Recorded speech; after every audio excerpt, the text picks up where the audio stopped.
tudo bem com vocês? Hoje vamos ler A Guerra da Papoula. E eu finalmente comecei essa trilogia, tava louca pra comprar esse livro, eu finalmente comprei. Mas assim, eu não comprei, né? Eu e meu namorado dividimos o valor, então basicamente o livro é dos dois, então é uma guarda compartilhada. E eu tô adorando o livro desde o comecinho, eu tô na página 57. E eu adoro essa parte de construção de mundos que tem em livros de fantasia, principalmente quando mostra o mapa, o autor ou a autora mostra o continente, as suas divisões e tudo mais. Bem, hoje é um sábado à tarde, eu tava descansando um pouquinho porque eu fiz coisas da faculdade hoje, estudei um pouco e tal, mas agora eu vou parar pra ler e vocês vão me acompanhar aqui um pouquinho.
Bom, terminei o capítulo 3.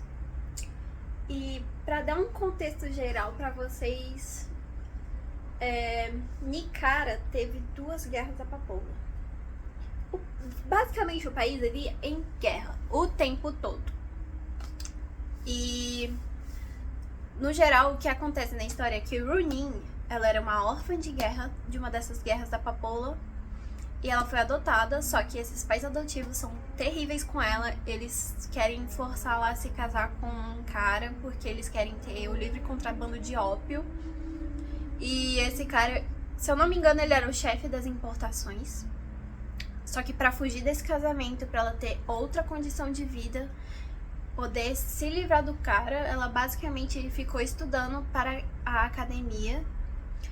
E essa academia, ela forma generais. Só que ela precisava passar especificamente na melhor academia, na academia da elite, que seria a Cinegard, que não precisava pagar a matrícula. Porque se ela passasse, os pais adotivos dela não teriam que pagar, ela simplesmente ia embora e é isso, a vida dela que toque, né? E enfim. Aí agora ela passou na prova, tá? Spoiler. Mas vocês já iriam saber de qualquer forma. Mas ela passou na academia. Ela passou em primeiro lugar na província dela, que é a província do Galo. Cada província tem um nome de algum animal. Acho que é por causa das lendas chinesas e tal. Não sei, eu vou dar uma pesquisada nisso e depois eu falo. E basicamente ela passou em primeiro lugar e ela vai pra academia. Aí ela tinha um tutor que ela tava estudando junto e esse tutor apoiava muito a ideia dela ir pra academia. Ela tem memória fotográfica, então foi muito fácil pra ela decorar os conteúdos. Eram, se eu não me engano, 27 livros pra ela decorar. Quase 30. Meu Deus. Eu não decoro nem o que eu como no dia anterior. Imagina decorar esse tanto de livro. Pra uma prova. Ela teve 2 anos pra fazer isso e ela passou. E aí, basicamente, a gente tá vendo ela agora na academia de Cinegard, porque ela passou pra essa, a elite. Só que ela já arrumou briga com um carinha lá. E é isso, a gente tá vendo um pouco como vão ser as aulas, que elas são muito pesadas, porque basicamente é um treinamento militar, né? Você está treinando generais e esse exército militar tem que ser treinado para uma possível guerra, porque pode acontecer de novo, simplesmente. Tudo pode, ó, ir pelo ar e acontecer de novo uma guerra que vai destruir tudo. E ela meio que se salvou, mas se ela não passar com boas notas no final do ano em todas as matérias, acho que é todas, eu não lembro, acho que é todas as matérias, ou é pelo menos em uma, mas enfim, aí ela pode ser expulsa da academia e eles vão mandar ela embora. Então não é garantia que ela vai continuar estudando por muito tempo. Então ela tem que ser uma das melhores. Aí tem artes marciais, tem de história, tem de folclore, etc. E é isso, eu gostei desse capítulo. Trouxe um pouquinho de como é o local que ela vai estudar. E depois eu trago mais atualizações pra vocês do resto das leituras.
Tá, minha bateria tinha acabado no meio do vídeo, mas enfim, eu queria comentar principalmente que no meio do capítulo, de qualquer forma, que tiveram partes engraçadas, porque tinha um professor cantando uma música de cabaré.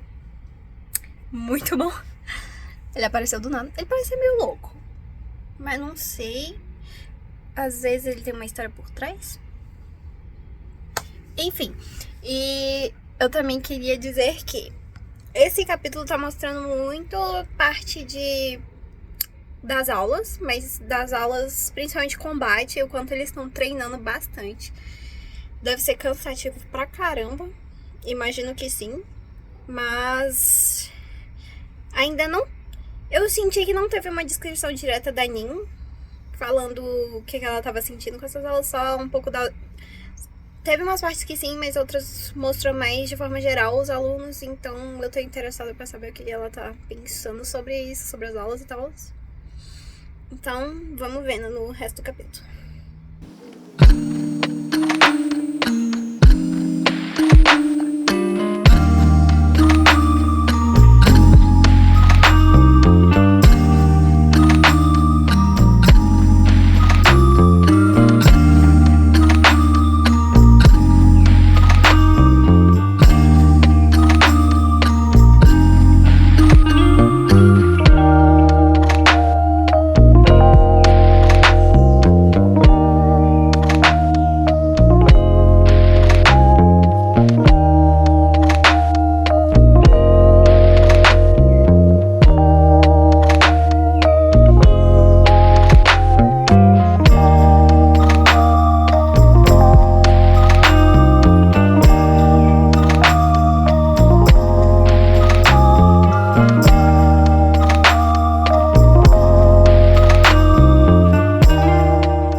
E agora apareceu um cara super forte da academia. Aparentemente, ele é o cara que todo mundo comenta e fica falando. Ele é o melhor lutador de todos, o aluno mais inteligente, isso. E realmente ele é impressionante. Eu achei ele impressionante e eu tô tipo, meu Deus. Mas enfim, eu tô adorando esse livro, meu Deus. Eu adoro fantasia. É isso que eu queria dizer. Eu amo fantasia. E, cara, imagina você saber lutar tão bem assim. Eu só achei ruim que acordaram os alunos pra ver luta no meio da noite, sendo que eles já têm uma rotina muito pesada e eles têm que estudar bastante, acordar cedo, fazer limpeza, não sei o que. Mas eles viram o quanto tem gente incrível na academia e o que eles têm que se tornar, mais ou menos, tipo, quem são os rivais deles. Eu achei isso muito interessante. Eu gostei bastante. Bom, eu acho que eu vou deixar esse vlog de leitura por aqui. Eu queria fazer mais alguma coisa, ler mais um pouquinho. Eu vou descansar um pouquinho também, ver anime e tal. E é isso.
Bom, já tem um tempinho aqui que eu vim dar atualizações sobre a Guerra da Papoula.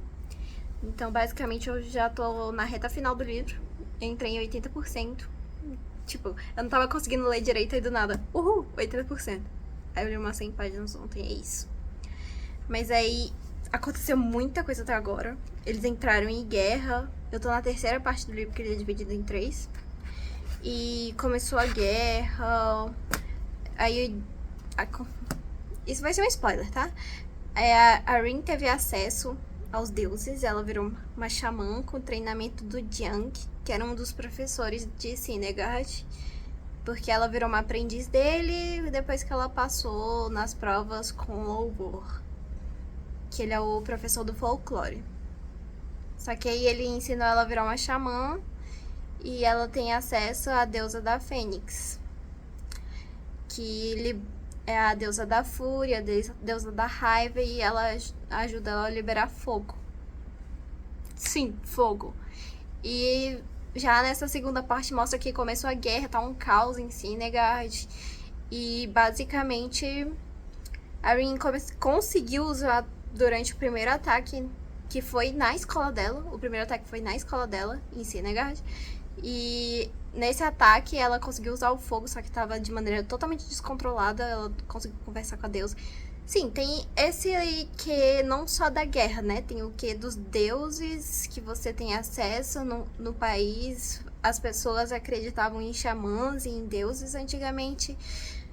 E poucos acreditam. E se eles veem, eles acham que é o que a pessoa, sei lá, tipo uma bruxa. Mas enfim. E na verdade eles existem. Rin é uma comprovação. E aí ela pegou fogo pra ajudar na guerra. Tá um caos. Muita gente se machucou. Muita gente faleceu. E tá uma bagunça dessa guerra. Só que como as pessoas descobriram que a Rin tem o poder de controlar o fogo, eles acham que ela é Esperliesa. Esperliesa é um povo que foi dizimado durante a Segunda Guerra da Papoula. E só existia supostamente, uma pessoa viva, que é o Altan, que ele também estudava na escola dela. E ele era super forte. Era o cara que eu falei que ele era bem forte antes. E agora descobriram que ela pode ser Esperliesa também. Então ela é a segunda pessoa viva desse povo. E como ela pode ser uma ameaça, como ela não consegue controlar o fogo, ela vai para um exército totalmente diferente, que é os Psyches, que são as pessoas anormais. Porque a maioria dessas pessoas nesse exército, elas têm controles com o poder dos deuses. Então tem pessoas xamãs. Uma loucura. E a guerra só piora. Esse exército deles tiveram que ir para a cidade de Coeur d'Alene, porque é uma cidade portuária que podia ter invasão. Aí acontece um monte de coisa, mas na verdade esse não era o foco dos Mugeneses. Enfim, a guerra tá sendo entre os Mugeneses e os Nikaras. Os Mugeneses querem dominar o país de Nikan, porque eles acham que eles têm direito, que eles são superiores. Me poupe, viu? Me poupe. E os Mugeneses, supostamente, eles iriam atacar Coeur d'Alene.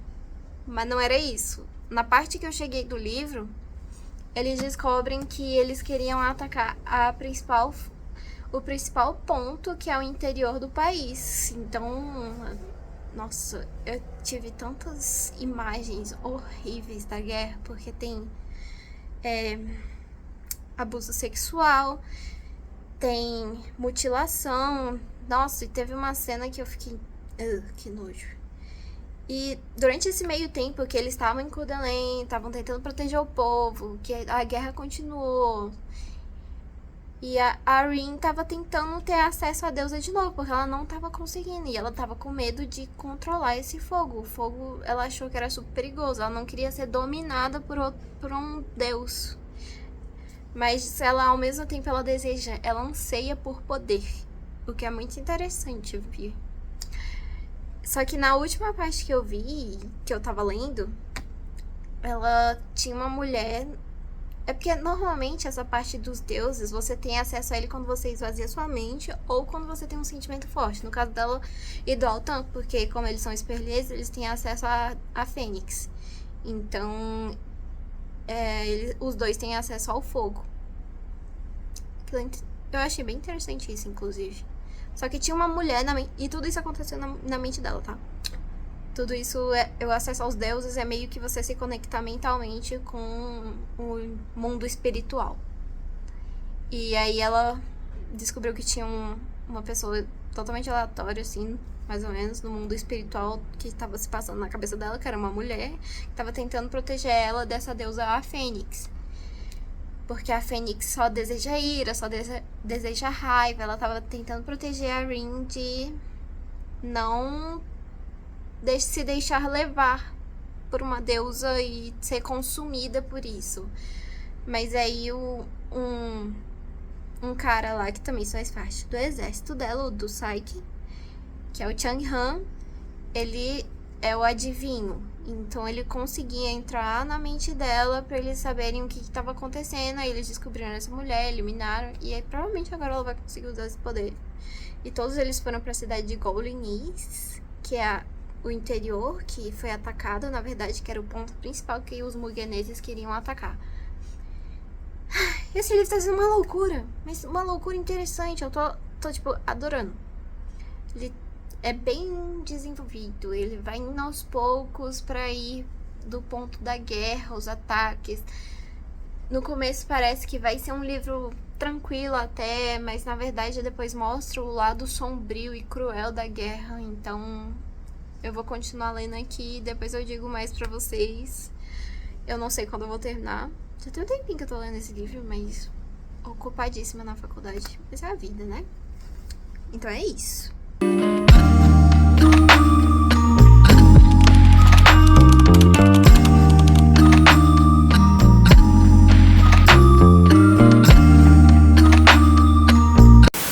Bom, finalmente vim trazer as impressões finais sobre a Guerra da Papoula. Eu amei o livro, foi meu favorito do ano, simplesmente perfeito. E eu tenho alguns pontos para ressaltar sobre o livro. Primeiro é que eu amei como a Ronin é aquela protagonista forte, incrível, empoderada.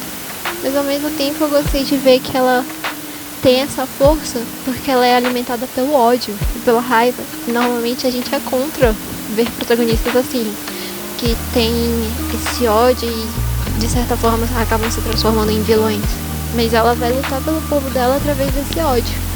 E eu gostei de ver mais esse lado, como eu posso dizer, obscuro de uma personagem principal. E também eu adorei a forma que o livro foi construído, a narrativa dele do país, de como ele é dividido e por que está acontecendo a guerra, mas também misturado com esse quê de mitologia que as pessoas já não acreditavam mais, mas na verdade ela ainda existe. Como a gente pode ver em muitos países que estão deixando de acreditar em certas religiões, mas de certa forma ela ainda existe, né? E eu também adorei como eles construíram o personagem do Altan. Ele era aquele cara forte que queria lutar pelo povo dele também e que também é alimentado pelo ódio, pela raiva. Os Esperlieses, a maioria são alimentados pelo ódio e pela raiva, eles são dominados pela Fênix. E eu adorei ver como, apesar disso, ele lutava como um capitão da... Gente, esqueci o nome. Da força-tarefa que a Arin tava. Mas ao mesmo tempo ele se preocupava com os outros. Tanto que ele também usava ópio e as pessoas achavam que ele era certinho, mas na verdade ele não era, ele tinha os problemas mentais dele. E eu sempre gosto de ver em diferentes personagens como a mentalidade deles ajuda a ver como eles vão lidar com as coisas a partir do que aconteceu. O que aconteceu com o Altan foi terrível, então isso vai alterar ele. Com a Arin é a mesma coisa. Eu tô muito curiosa pra continuar a trilogia. Muito mesmo, eu quero saber o que vai acontecer, porque eu ainda tava em guerra quando terminou, né? Então eu quero ver como a guerra vai se desenrolar. E também teve um traidor nessa história, então eu quero ver o que vai acontecer com esse traidor e como a Arin vai lidar com tudo isso. Bom, eu adorei o livro e eu espero que vocês gostem, se vocês forem ler. E é isso. Espero que vocês estejam bem, se cuidem e até a próxima.